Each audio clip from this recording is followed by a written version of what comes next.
This is Damian Macy, working with the Friends of the Library, interviewing our oral history projects. And today I have with me Russ Ross, and this is September the 23rd of 2015. Although Russ was not born in Marshall, he's been a part of the community and very active in it for a number of years. And with that, we'll listen to Russ tell his story. Well, first of all, Damien, I'm honored to be included in this project and, feel honored to be part of it. Thank you. Good to have you.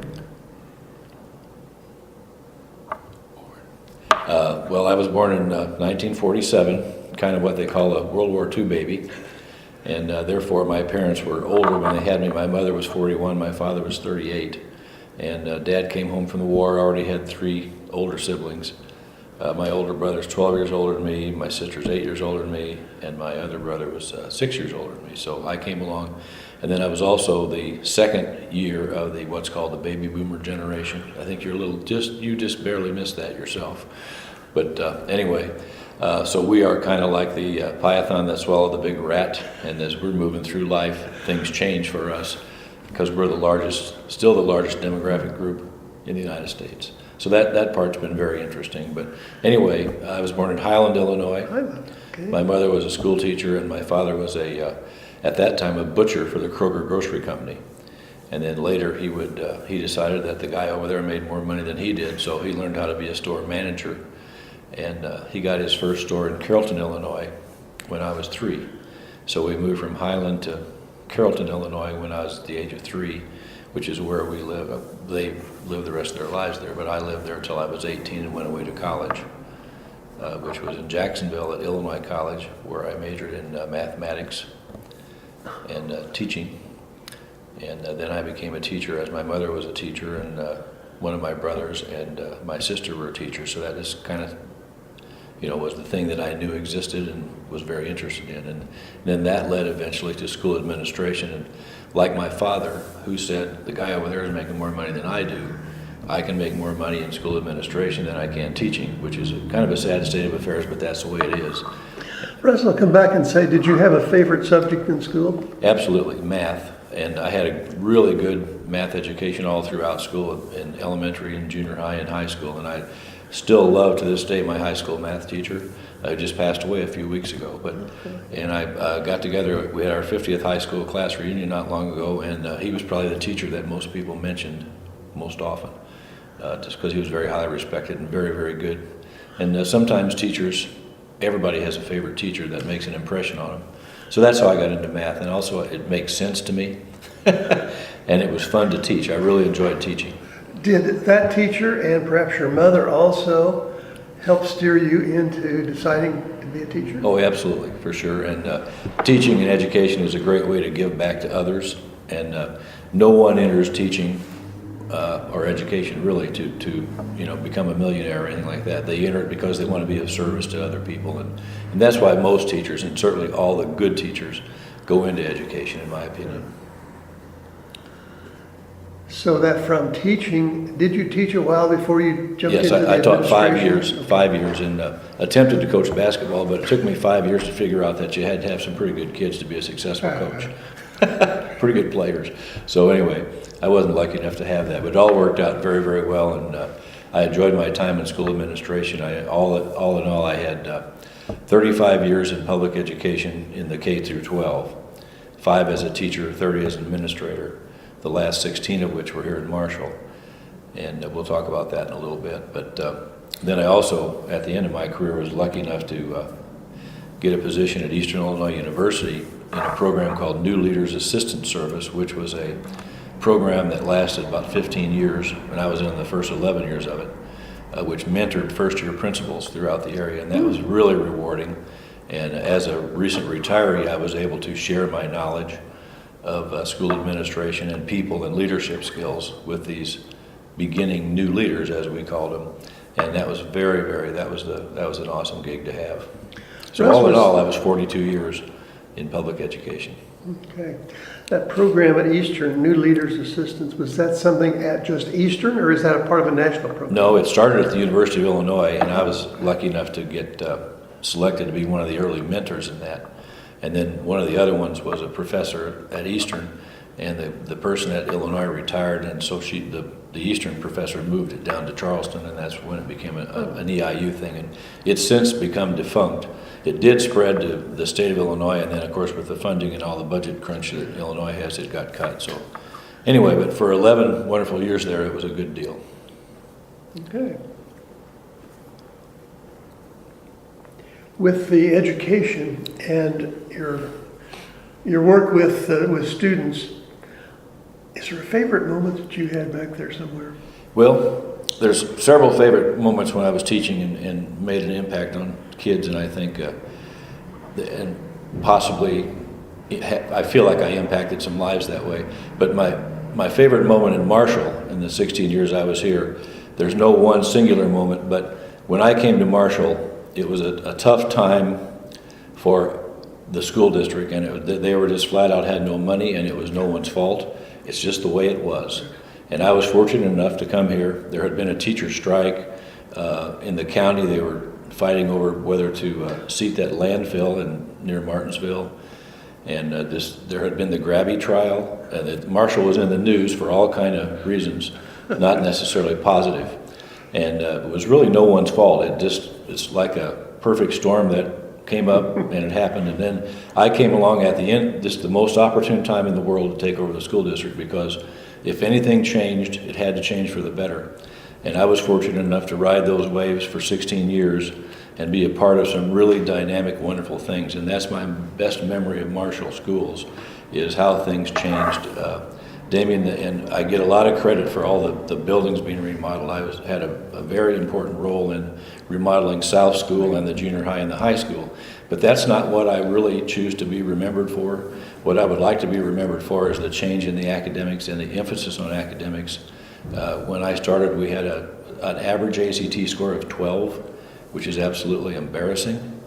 And when I left, it was more like 22, which is about the state average, and it came up. But other things, due to finances and just the way that it was, back when I started, there was all day, every other day kindergarten. And that was just an atrocious thing. Nobody wanted it. Mr. Bush started it, but he did it for good reasons and what he felt were good reasons. And it had to be because of finances. But all day, every other day kindergarten, if a child missed a Friday or a Monday, they didn't see their teacher for 4 or 5 days. And then we changed to half days every day, and then finally we got in all day every day, which the research says is best. And it doesn't necessarily help middle socioeconomic children and above, but it certainly makes an impact on lower socioeconomic kids to be in school every day and to get a hot lunch and to get positive role models and things like that. So those changes, we started pecking away at it. I started to keep a list in my office of put ideas for change, I called it. And I had this file that was actually called that. And it took me 16 years to get to the last one.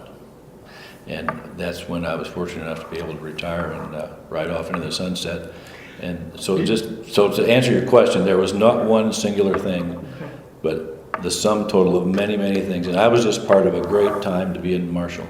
Computers came in, and we had Paul Robinson and Garnet Ebola and Vicki O'Rourke they were leaders in this state. We were, because of them, not me, but because of them, we were one of 13 districts originally selected to get a grant to pursue technology and education, which is, you figure Marshall, with all the suburban schools, we were one of them. And Paul Robinson and Vicki did some things in Garnet. We had a Bible as literature class online with students in Kansas. And the students in Kansas took our class in Marshall via computers. And Paul set up a thing at North School where it was a dial-up system for the community. We were pioneers in that. We didn't know it at the time. We just thought it was a good idea, and hey, this is a service we could do to our community. Plus, it generated a few bucks. And so it was a win-win. And somebody asked me, well, don't you feel guilty being in competition with Verizon or Frontier? It wasn't Frontier at the time, and the telephone company. I said, no, not at all. It doesn't bother McDonald's to serve lunch and steal our students at noon from our cafeteria. So anyway, and those things probably would have happened with or without Russ Ross, but I just feel really fortunate to be part of it and was able to enable these people. That was my role, was to facilitate their creativity and their skill and their ideas. And together, collectively, it worked out really well. What year was it that you came to Marshall? 1988. 88.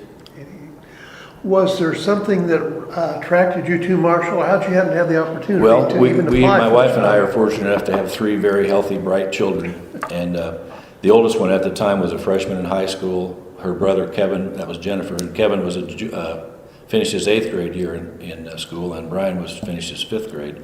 And in Fisher, Illinois, where we were for 10 years, we loved it up there. We loved being by Champaign. We loved being by the University of Illinois.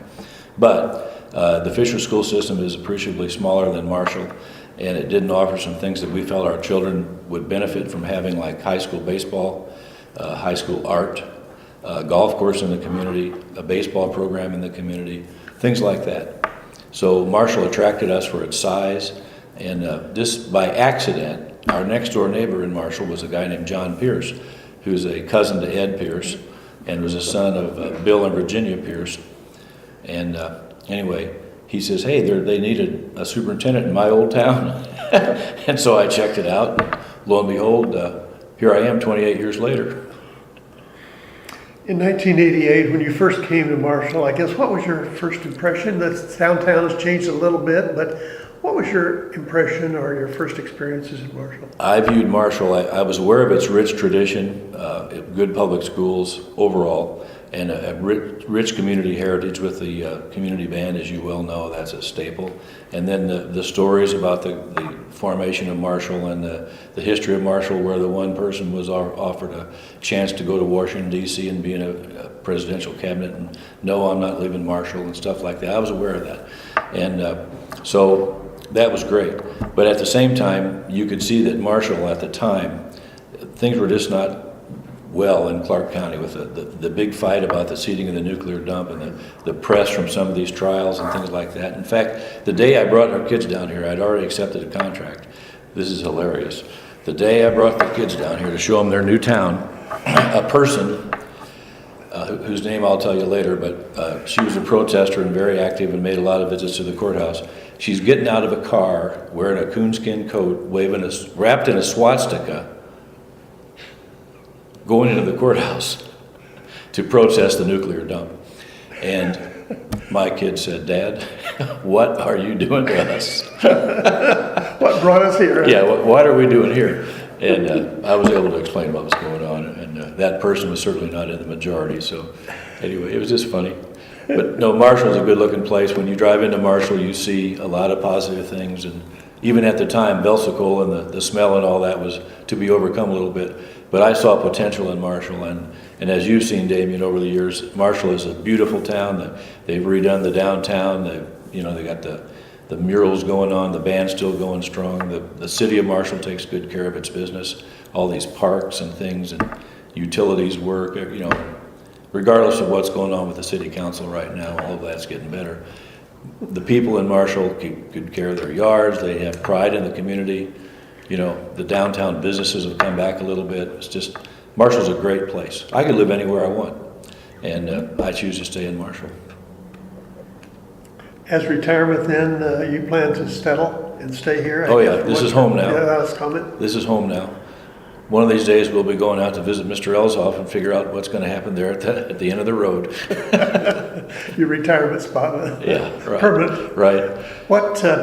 I'm sure now that you're playing golf, I know, you must have had some hobbies back early as a child and youngster. When I was a youngster, it was interesting. Back in those days, as you know, you could ride your bike anywhere you wanted to go and play. And Carrollton, where I grew up, is about the size of Marshall, a little smaller. But if you held Carrollton up to a mirror, you'd have Marshall. Only Marshall's just a little bit bigger. Courthouse Square and all the little stuff going. Everything centered around the courthouse. I'm not familiar with it. Yeah. And anyway, my buddies and I moved from the north end of Carrollton to the south end, but I still maintained all my childhood buddies up on the other end of town. So I'd ride up there on my bike. And you could ride, it was 2 miles, but you could ride anywhere you wanted to go and be safe. And so we played a lot of sandlot football and baseball and stuff. In fact, even though I was, fairly successful in high school athletics, as our teams were and everything, we got together the other day, our 50th high school reunion. We made the comment, we made some of our best plays and had the most fun in the park at Rainey Park, where we'd play. And just on Sunday afternoon, just 8 or 10 guys got together and played pickup sports. That was as much fun as any formal thing we ever did. and we made a lot more touchdowns. That 50-year reunion is kind of a benchmark, I guess, It is. for all of us. It And is. all, looking back, did you say, my gosh, I'll never have a 50th reunion? Yeah, well, and it was kind of eerie to get together in a room full of 68-year-olds. And luckily, I was one of the more healthy-looking ones. I'm thankful for that. So, anyways, it was a lot of fun. So you're saying bicycling then was one of your hobbies? And Oh all yeah, that? and baseball and sports, anything that had to do with if there was a ball bouncing, I was involved in it, and and something else I wanted in here. If this is kind of a history project, which it is, the affinity that I have for the St. Louis Cardinals, I use as a tool. It's a conduit with my sons and my grandchildren to my father. My father got me interested in St. Louis Cardinal baseball through Harry Carey and Jack Buck, and we would go to ball games and things. And my dad took me to the 7th game of the '64 World Series. I had to skip high school to do it. And it was the 7th game in St. Louis. New York Yankees were heavy favorites. They had Mickey Mantle, Roger Maris, Yogi Berra, the big Elston Howard. They had really good players. And the Cardinals upset them and won. Bob Gibson pitched the game. Mickey Mantle hit a home run. And the Cardinals won 7-5. And that was a big deal. And then from then on, I was hooked, of course, and with my dad. And my dad's last baseball game in St. Louis was 1982, which is the next time, well, it was one of the times they won. It was the next time they won since '64, and it was my oldest son, Kevin's, first baseball game. And so we passed that on, and now Joe Strom, who works for the Cardinals, I wrote him a letter one time about how this generational thing going, we've got grandchildren now going to Cardinal games, and it ties into my father, and he put the letter up on the board in the ticket office about how the intergenerational thing of the St. Louis Cardinals and what a service they do to families. And the thing about baseball, Damien, I know you have music, it's a subject matter which we can approach, and when you're raising teenagers and college kids and things, they don't always want to talk about everything, but they'll talk about baseball with their dad to this day. Do you still have some family living in the Highland area? No, nobody. My mother was from Troy originally, which is why that was the area where they were. And my father was in a little town over in western Illinois called New Canton. And you ask about how things were like back then. It was amazing. When we would go visit my father's mother in New Canton, she didn't have indoor plumbing. This was the early 50s, still no indoor plumbing, and I remember that. And to get up there, we had to cross the Illinois River at Campsville, which there's still a ferry boat, there's no bridge. And so we would ride the Campsville ferry, and we would come back on Sunday evenings, and almost invariably there would be a small group of people in white robes in the river baptizing someone. And you could hear them singing and doing their thing, and it was just kind of one of the vivid memories of going to Grandma Ross's house was that trip through Campsville where they were baptizing people in the river. And then on the other spectrum of things, down in Troy, really close proximity to St. Louis, and we'd go there for Thanksgiving. And the big deal every Thanksgiving after the dinner was my uncles would load up the kids and throw us in his station wagon and take us to St. Louis to see the windows at Sticks, Bear, and Fuller, and Famous and Bar. And that was a big deal, the unveiling of the Christmas windows. And those usually start about 4th of July today, so kids don't understand what a big deal that was back then. And I remember too, it seemed like about September, they were announcing the new models of cars. Right. And that was a big deal too. I mean, it was Oh, an yeah. unveiling of the next year's cars, and they kept them under wraps even, and they looked different. Right. Well, in fact, my dad's Kroger store in Carrollton was next door to the Ford dealership. And the guy was really good at, hey, Kenny, why don't you just drive that car home for lunch and see how you like it? And he'd bring one home and Mom would say, nope. And every now and then he'd bring one home and he'd say, well, it's already done. So yeah, that was a big deal. And there were only like 3 or 4 models of cars then, and you knew if it was a Ford or a Chevy or a Dodge or whatever. You could look right at it, and Yeah. the front of it told you. Right. Prices were a little different then too. Yes, they were. Yeah, they were. I remember personally 5-cent gallon gas. You probably do too, maybe even lower than that. And I remember 1-cent stamps and things. But everything's changed so much. You could pull your car into a gas station and tell the attendant Right. $1 worth, and you could get a few miles on that. Yeah. Oh, That yeah. would be splash on the tank, bottom of the tank, Right. yeah. Right. And it's just amazing, though. I remember visiting with you and George Mitchell at Rotary Club and the changes in Dr. Mitchell's life and things like that. But you think, like, even you and I, in the times from when we were children to now, and like if our parents saw us holding an iPhone, we could communicate with anybody on the planet we want, get any piece of information we want almost instantaneously. It's just miraculous, and it's mind-boggling how those things work. You mentioned being instrumental, I guess, in getting some of the computers into the early school. In our Rotary reading program, we read at the South School, as you know, and I go down there and I see these, well, kindergarten, first, second, third graders. There's a lineup of computers in the room. And they all seem to know how to use those, too. Right, and not only that, but Damien, I think at North School, they all have personal computers, that are laptop computers, and they know how to use those suckers too, and it's amazing. And then I don't know if you've ever, I know you do, because one time at Rotary, when they first came out, these white smart boards, that's basically a computer instead of a chalkboard. And I think they're in almost every room in the district now, which is amazing. It's just amazing. With the changes in education, though, would you want to go back into the classroom today? Well, I wouldn't mind, but I'll tell you, education, and we kind of get away from this sometimes, you really need to focus on critical thinking and problem-solving skills. And if you can do that and teach that, no matter how you're doing it, and get at it, and if the students learn that, then they're going to be successful in life.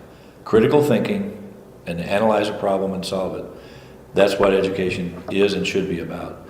But we lose sight of that with too much testing and too much pressure on teachers and school districts to meet state mandates and things like that. Top-down education reform isn't going to work.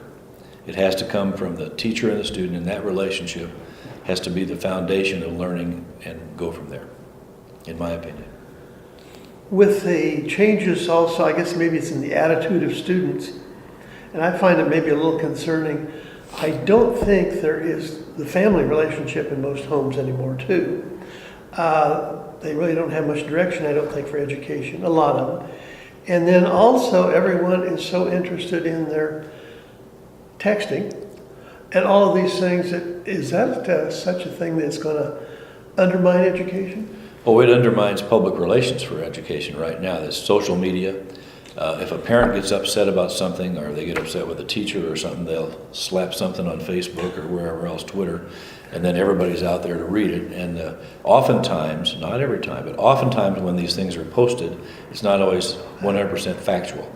And then one person believes it, and then they spread it, and it changes, and it's sad. And I used to tease Ron Howe, who was the maintenance director while I worked, and he had a two-way radio, and he was the only one in the district that had one, portable one, and we could get a hold of the poor guy wherever he was, anytime, day or night. I thought, oh man, poor old Ron, he can't escape. Well, now with cell phones, the current superintendent, the principals, the teachers, no one can escape. They're holding it in their pocket or their purse, and so everyone has instant communication with everybody. And there's this, literally, somebody said in a popular song, nowhere to hide. I think too, and maybe you could put a different light on this, but is there a reduction in the respect for authority, whether it's a teacher, a policeman, or whatever, with students today than? Oh yeah, I think it's absolutely a societal issue, whereas if there's anything that goes on with policeman, teacher, or anything like that, that people always all of a sudden want to back the underdog, or then people are sometimes, even though they're the perpetrators of an incident, they become the quote victim. And I think there's kind of a trend to do that in our society, and you see these things that happened in Ferguson, Missouri, and Baltimore, and those kind of things. It's really, really kind of sad. And because, first of all, if you put yourself in a situation where you shouldn't be, and then you get treated a certain way, well, that whole situation was avoidable had you made some better decisions in the first place. So yes. With the changes in the, I guess, the media, where do you see that going? Well, I think over time, sooner or later, common sense prevails.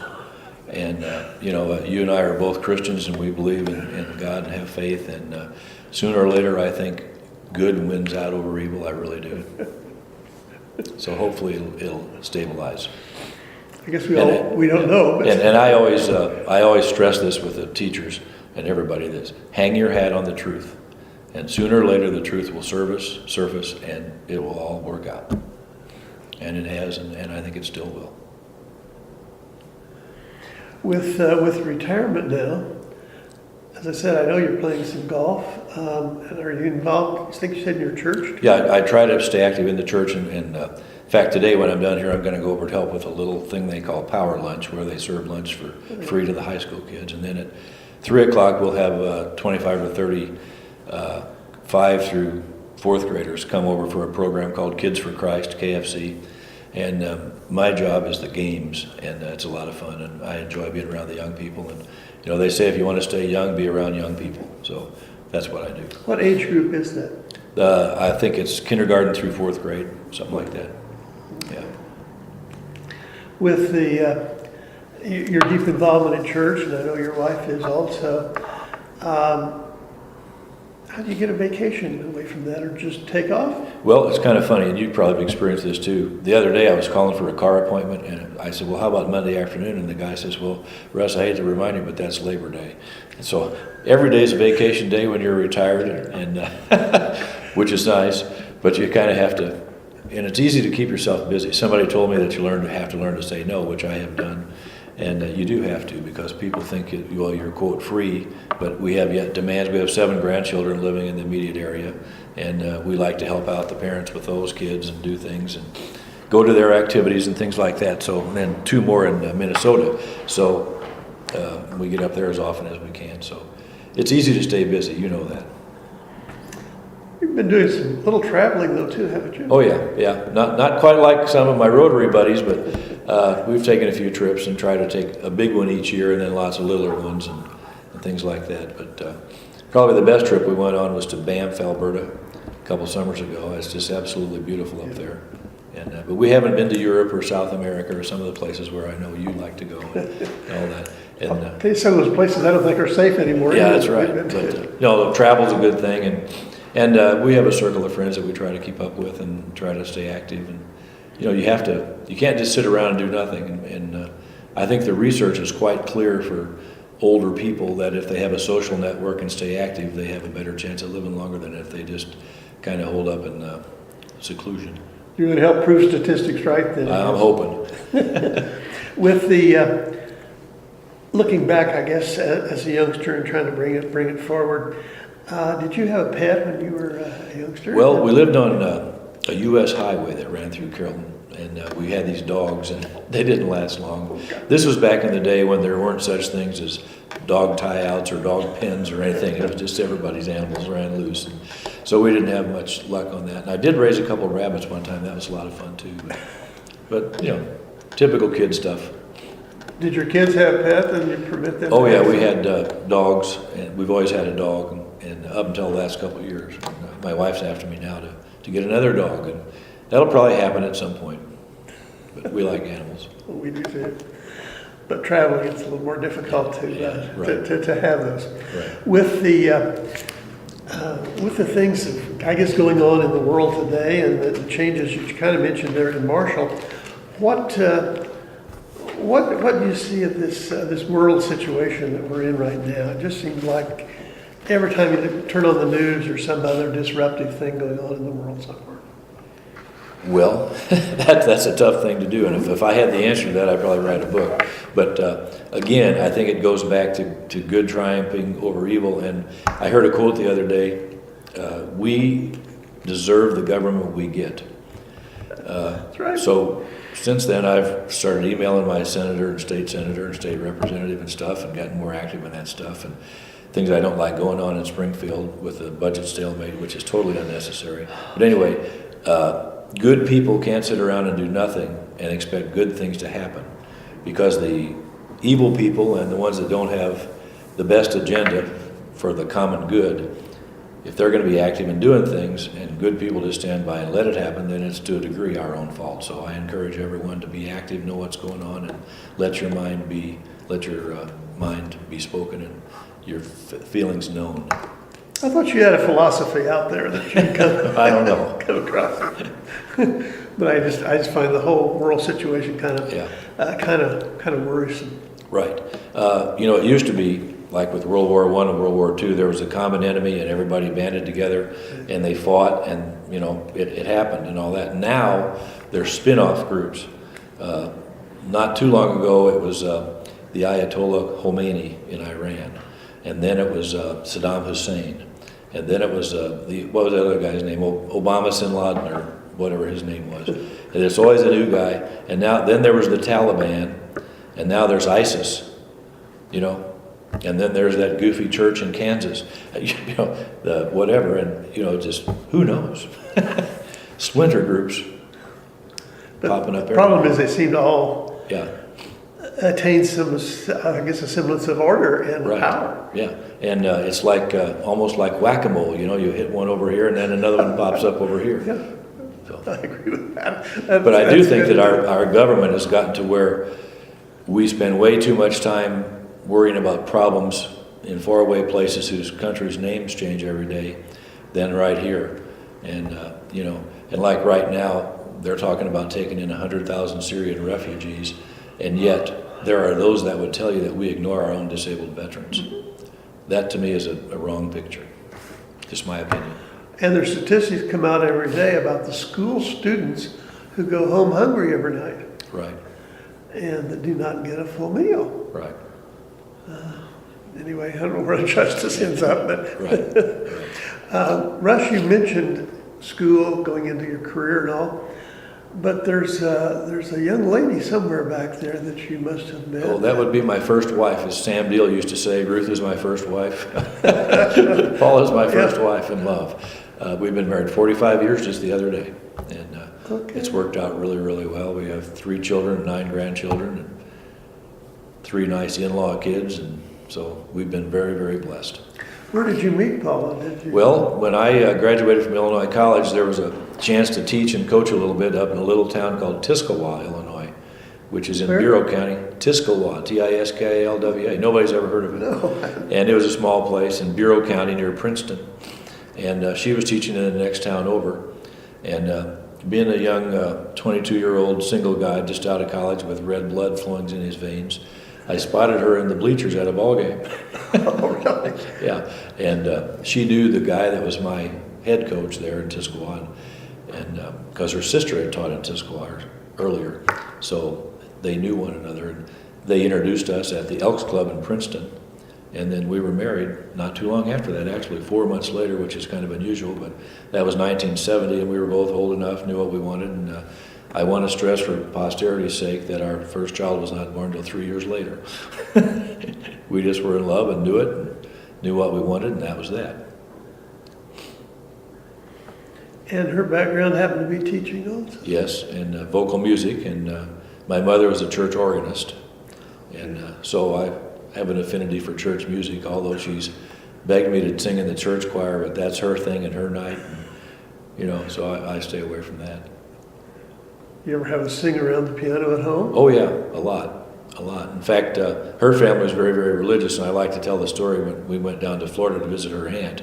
They started a hymn sing in the dining room, and I was pretty impressed. I was able to keep up with the first verse of several of the hymns, but then they knew the second, third, and fourth verses without books. I thought, oh my goodness. So that was pretty impressive. With your stay in Marshall and all, what activities have you been involved with in the community? I know you've been quite active. Yeah, well, in the Rotary Club mostly. I think I was in there 22 years, something like that. And finally, Damien, when I retired, I got tired of getting up early on Tuesday when I didn't have to. And the Rotary Club changed quite a bit. It's getting younger and younger. And it's like one time when I said to the head honcho of the School Superintendents Association in Springfield, I said, Walt, looking over the room of superintendents, I said, Walt, I'm starting to feel like an old timer. And he said, Russ, I hate to tell you this, but you've been an old timer for some time now. But I still support the Rotary Club. I still do my little wreath project at Christmas and raise a few bucks for the Rotary. And,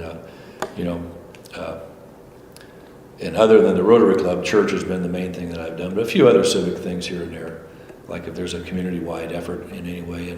And I'm very, very proud of the fact, a lot of people don't know this, But John Cuttrell and I, the first Christian church minister, we were sitting around one day saying, what can we do? We need this organization's trying to do this for kids. This organization's trying to do this for kids. And we came up with the concept of Maine, the Marshall Area Youth Network. And that's still going to this day. And it's not like what we envisioned it being, but we started and I'm not taking any credit for this, John did it. Again, I was in the right place at the right time. We started the spark that got that fire going, and it's done a lot of nice things for kids in this community. Marshall Area Youth Network, which is a cool name for a place whose nickname is Lions. Do you take active part in that at all today? Not a little bit, because my son being involved in the local schools, I try to stay out of the schools as much as I can, just to give him his space, which is another reason. In Rotary, he's in there now, and I don't know how active he is, but it's his time to shine, it's his turn to be there. So, and I'm pretty proud of him, by the way. I need to put this in there. There's only 3 school districts in the 3 towns in the state of Illinois ever that have had a father and a son be the school superintendent. Belleville, Illinois, Marion, Illinois, and Marshall. And that's pretty special. And when he got hired, I said, Kevin, do you think being my son helped or hurt? He, with a straight face, said, I think it helped more than it hurt. Honesty speech? Yeah, yes. So only 3 towns in the state, huh? Yeah, it's pretty neat. And that speaks highly for Marshall too, because when I retired in 04, Marshall had only had 3 school superintendents in its history as a unit district. Think about that. Mr. Bush was 22 years, Mr. Eaglin was 14 years, and I was 16 years. So if you add that up, I think it's 50. 50 years, 3 people doing one job. And that doesn't speak so much to the fact that Mr. Bush, Mr. Eaglin, and I were that good. What it speaks to is the fact that the community is stable, knew what it wanted, set goals for itself, and was a great place to be the superintendent. What has been your, I guess, feeling about your son being superintendent? Did you encourage him or say, well, I don't know if you really ought to do that? I was more I didn't want to step in his way, and I didn't want to encourage him either. It had to be his thing to do. And it just worked out that his wife is from here, Dave and Joyce Lewis's daughter, Allison. Yeah.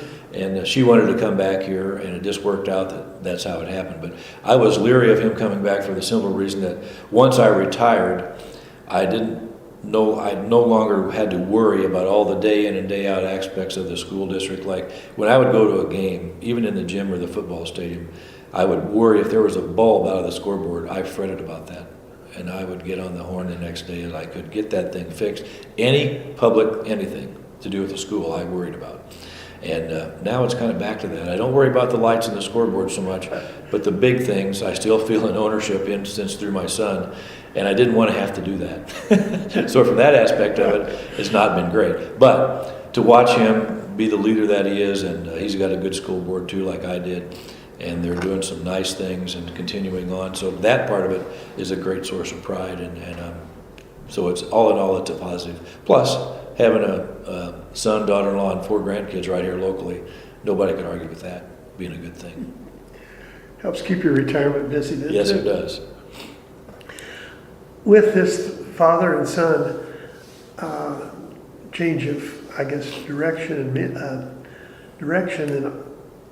administration, what is do you know what the Belleville and the Marion situation was? Was it recently or was it way back? No, Marion is right now. Okay. Yeah, a guy named Tom Oates and his son, I forget his son's name, but the Belleville situation was a few years ago.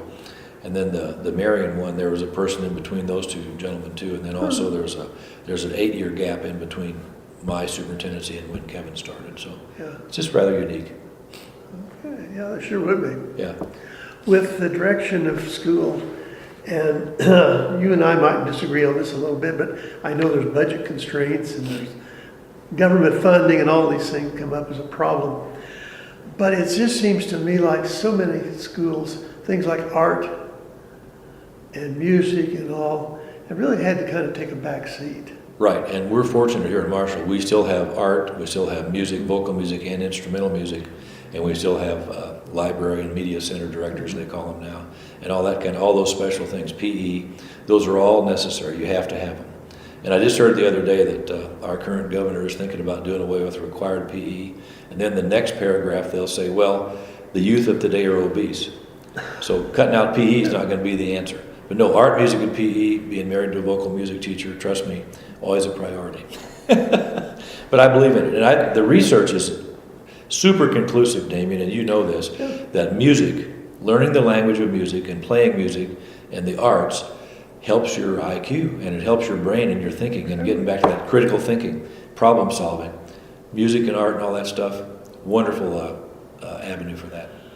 But it just seems to me like school after school have dropped some of those Yes, things. yeah. Right, and even our neighbors here in proximity to Marshall are making some cuts and things like that. Oh, yeah. We're very, very fortunate. We've had, I think, some visionary leadership here to keep our school strong, and we've marketed the school so that people from North American Lighting, people that work in Terre Haute, the engineers from TRW are starting to live here, things like that. This is a place to raise your kids and to be.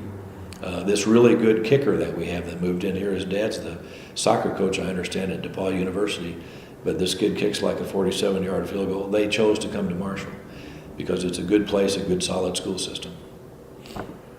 And that certainly speaks well for our community and also for the leadership they've had in the past. Right. Is there something, a historical event, a world event, or something that you feel has really influenced you? Yeah, I can think of, I don't know if it influenced me or not, but I want to get this in there because I read your list and I want to get this in. As I think I have a third one that the other people haven't mentioned our age. Number one would be the day that President Kennedy was shot. I was a junior in high school in typing class. Everybody remembers that and the effect it had on everybody, and it was just a bummer. And then coming out of church that Sunday morning, my social studies history teacher that I respected a lot, almost as much as the math guy, he says, they shot Oswald. Well, Oswald had shot Kennedy, and then Jack Ruby shoots Oswald, and it was this big news events, and I can remember the infinite detail about the whole thing. And the second one is all of the 9/11 of '01. Mm-hmm. All of us remember that and what a devastating blow that was to our country and everything like that. But I have a third one for you, and I would be curious to know if anybody else mentioned this. I'm not going to tell you who I voted for 7 years ago, but I remember walking in the courthouse in downtown Marshall, past the statue of Abraham Lincoln, right there on the north side of the courthouse, thinking how great it is to walk in this building, have the opportunity to vote for a black man. And I think that is really special and says a lot about how far our country has come and where we are as a nation. And even though, every president, President Obama included, is controversial, they don't do anything without getting scrutinized by somebody. I just think that is a tremendous event in history that's noteworthy of my lifetime. Did anybody else mention that? Not exactly like that, but they did get into some of the political things. And I've always tried to avoid politics. Yeah, well, I do too. Yeah. But I just think it was a cool thing to see in my lifetime. I remember when I was in Carrollton again, when our neighbors, next door neighbors, had their house up for sale, and a black family came to look at it. Oh my goodness. You'd have thought the South was going to exit the Union again or something. It was unbelievable. And what we've come so far, and it's such a good thing that we have. And I don't know if you traveled much as a youngster, but I can remember this would have been 50s and even in the 60s, if you went south, there were washrooms, there were drinking fountains and everything that were off limits. Absolutely. To the Negro class. But I just thought it was cool that we can have a black person running for president. And as you said earlier, I think, the last even 20 years, 15, so many changes and things have happened in the world. My goodness, it's from back going to the man on the moon to a lot of other. Yeah. Think about that. Like our parents, if they were farmers, and my dad was a little bit, his father used a horse on the farm instead of a tractor, and then lived long enough to see a man on the moon. Think about that. My mother, of course, was a teacher. She taught 35 years, and a big part of them were in the one-room schools. I know she used to, when she went to start teaching, rode a horse to school. Sure. And her dad usually walked rather than drove because they didn't have a car. But I remember her saying she had seen so many changes in her lifetime. This is when she was up about 88 or 90. She lived to be 98. But she said, I felt so bad that I taught my kids in school, when we started talking about astronomy and all, that the moon was up there, but there would be no way to get to it. Yeah. And she said, and now here they've walked on the moon. So basically, I told my kids in classes that I told them a lie. And really, that she had dwelt on that. And but it wasn't really a lie. It was the base of knowledge we had at that time. At that time. There's a big difference. And while we're talking about space exploration, you probably remember this too, about significant events besides landing on the moon. I remember being in grade school, and in 1957, I would have been 10, so that'd be the 4th or 5th grade.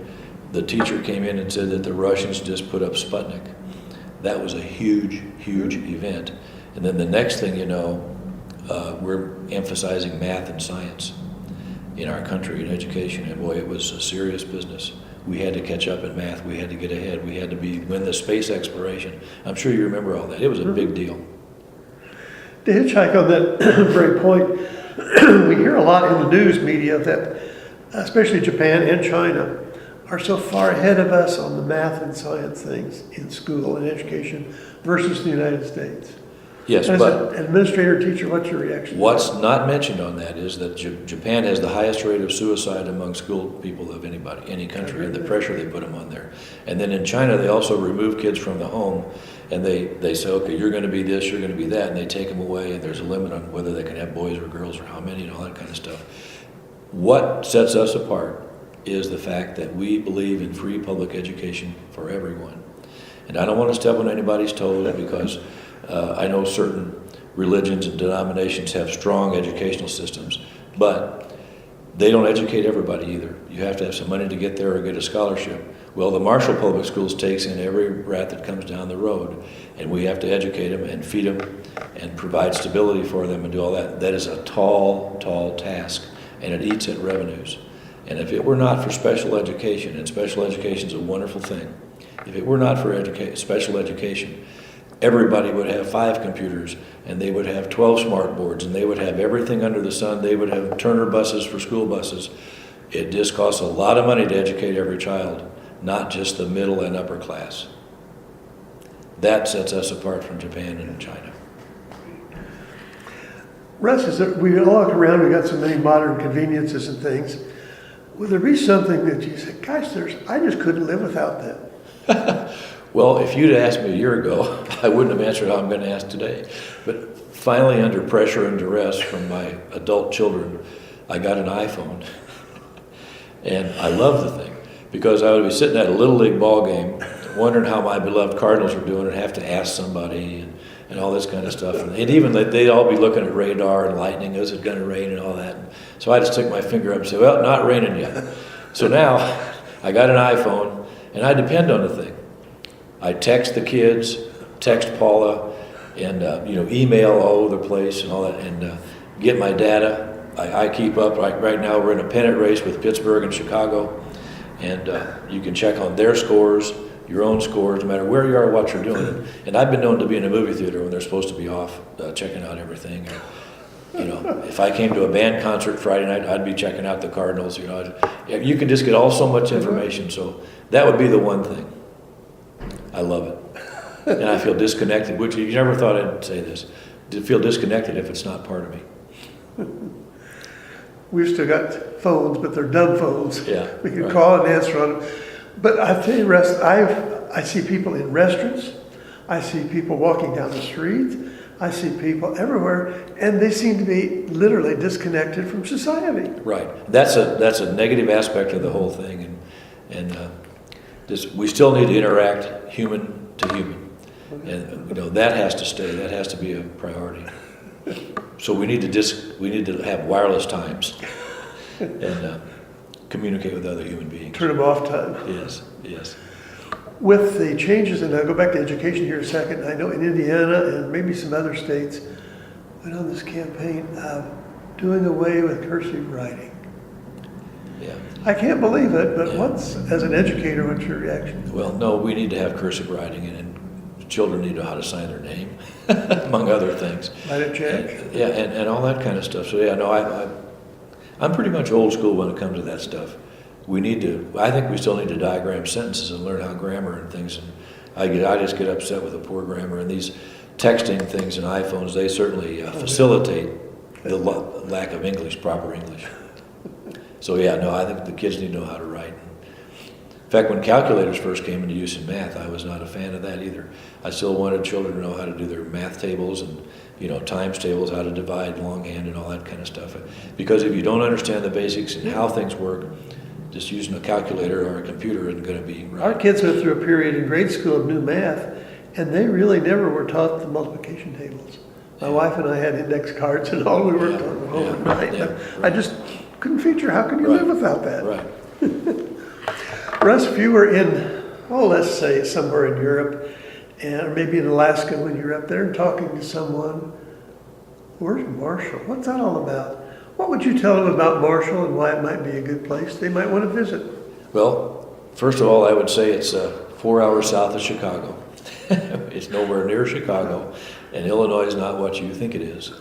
And Marshall's on I-70, the east end of I-70, and it's a wonderful place to be. It's the right size. It's got a lot of neat things going for it. I think it has progressive leadership, a lot of visionaries here that want things to be better, take good care of their property. They demand that their schools work. They demand that their government works. They want things to be right, and I think they're willing to work and to spend the money to make it right. And so I think it's a safe place, but yet it's not isolated from the world. Our population turns over because of the interstate, because people's jobs are so mobile these days. And Marshall has a rich heritage, and I think a wonderful present and a really good future, and I believe in Marshall, and that's why I chose to stay here. Well, thank you so much, Russ. It's been a real pleasure visiting you. We do miss you in Rotary, so hope you'll maybe drop back sometime. Well, maybe. You never know what's going to happen. But I really enjoyed visiting with you, Yeah. and we're so appreciative of what you have contributed to the community in the past, and glad to hear you're going to stay here. Well, thanks, Damien. It's an honor to be included in this project, and it's an honor to be part of the Marshall school system. I'll tell you, it's just wonderful. I got my name on a few plaques around there, and I'm very, very proud of that.